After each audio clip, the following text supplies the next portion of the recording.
ये साधु का कार्य है। साधु वास्तव में संसार से जगाता है कि बेटा कहां सोए पड़े हो। हाँ? गुरु नानक देव जी एक बड़ा सुंदर भजन लिखते हैं कि सुमिरन कर ले मेरे मना।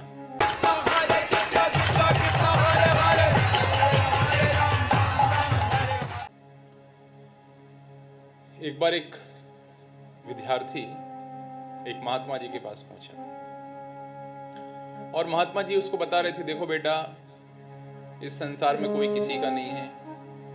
व्यक्ति अकेले आया है, अकेले जाएगा, सबका सब यहीं पड़ा रह जाएगा। और कौन किसका है यहाँ पे? आत्मा परम शुद्ध है, हमारी वास्तविक पहचान है कि हम आत्मा हैं। और व्यक्ति का कर्तव्य है कि इस आत्म साक्षात्कार के मार्ग में लगे। तो ये व्यक्ति बोला, महाराज जी आपकी बात से हमें संतुष्टि नहीं हो रही है। आप कह रहे हैं कोई किसी का नहीं, कैसे नहीं है? हमारी पत्नी हमारी है, बहुत ख्याल रखती है, बढ़िया सुंदर बना बना के पकौड़े खिलाती है, अलग अलग पकवान बना के खिलाती है, बहुत प्रेम करती है हमसे। अरे हमारे माताजी पिताजी हमारे ऊपर जान छिड़कते हैं, हमारे लिए अपनी जान देने के लिए तैयार रहते हैं। महाराज जी बड़े सिद्ध महात्मा थे, सिद्ध पुरुष थे। उनको लगा कि इसके हृदय में ज्ञान का प्रकाश करना ही पड़ेगा। बोले, बेटा परीक्षण करना चाहते हो? ठीक है, जैसा मैं कहता हूं वैसा करो। मैं तुम्हें एक विशेष शक्ति दे रहा हूं। इस शक्ति के माध्यम से तुम कुछ घंटे तक अपनी सांस को रोक के रख पाओगे और लोगों को लगेगा कि तुम मर गए हो। तुम्हें कुछ नहीं करना है, घर जाना है और इस विधि का प्रयोग करके सांस रोक के सो जाना है। और जब तक मैं इशारा ना करूं तब तक उठना नहीं है। ठीक है महाराज, इतना कर लो तुम, सत्य तुम्हारी आंखों के सामने आ जाएगा। पहुंचा बच्चा, घर वापस पहुंचा। घर वापस पहुंचा, यही किया उसने, गया और सांस रोक के सो गया, क्योंकि महाराज जी ने शक्ति दिया था इसलिए। वैसे तो सांस रोक पाना बहुत कठिन है, लेकिन रोक गया सांस। सांस रोक के सो गया।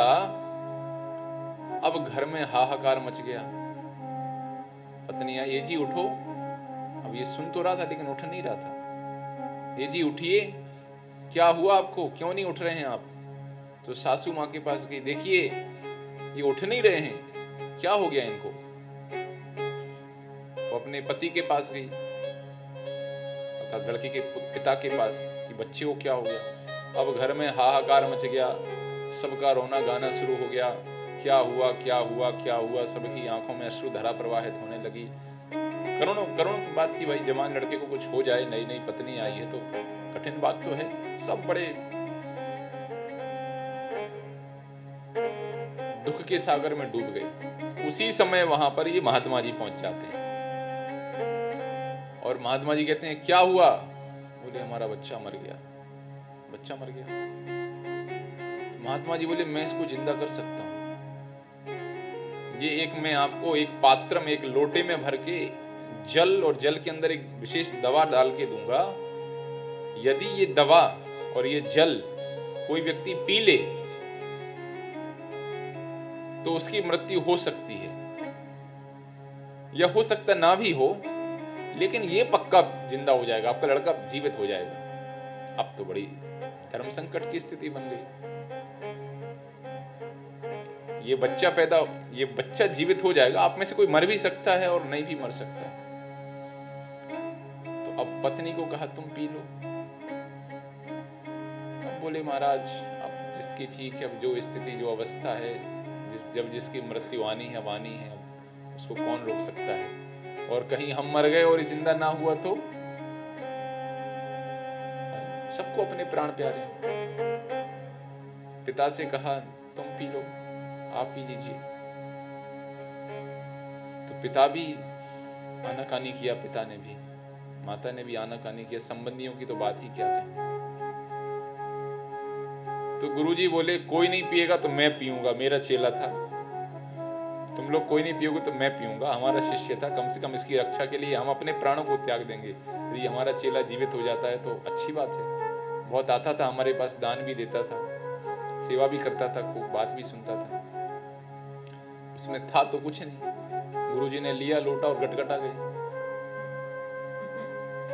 और एक उंगली स्पर्श कराई चेले को, शिष्य को, और वो है 2 मिनट में उठ गया। सब वार्तालाप तो सुन ही रहा था। तो गुरुजी ने जो बात कही थी वो बात इस शिष्य को स्पष्ट हो गई। देखिए, ये साधु का कार्य है। साधु वास्तव में संसार से जगाता है कि बेटा कहां सोए पड़े हो। हाँ? गुरु नानक देव जी एक बड़ा सुंदर भजन लिखते हैं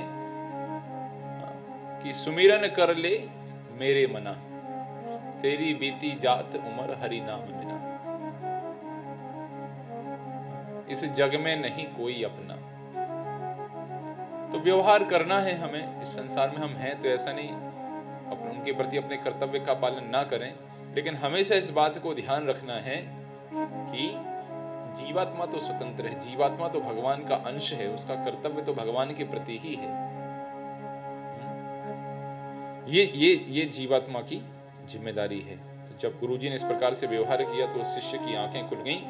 इसलिए कहते हैं, तस्मात् सर्वात्मना राजन हरिः सर्वत्र सर्वदा श्रोतव्यः कीर्तितव्यश्च स्मर्तव्यो भगवान् नृणाम्। ये कर्तव्य है। हे राजन, अतएव यह आवश्यक है कि प्रत्येक मनुष्य सर्वत्र तथा सदैव भगवान का श्रवण करे, गुणगान करे और स्मरण करे। इसमें ही उसका वास्तविक लाभ है, इसमें ही उसका वास्तविक कल्याण है।